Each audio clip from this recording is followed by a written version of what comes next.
Hi everyone, here we've got a VIVO V20 and let me share with you how to activate emoji suggestions on this device. So firstly, let's enter the settings and here we have to tap on the system. So let's scroll down to the very bottom. Now let's enter languages and input and let's take a look on the keyboards.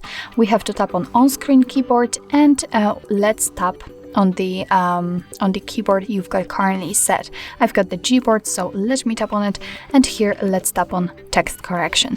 And as you can see here, we've got the show emoji suggestions. In my case, this option is defaultly turned on. If you've got it turned off just like that, just tap on the switcher and from now on this option is activated, so your device will be allowed to show you some suggestions, some emoji suggestions.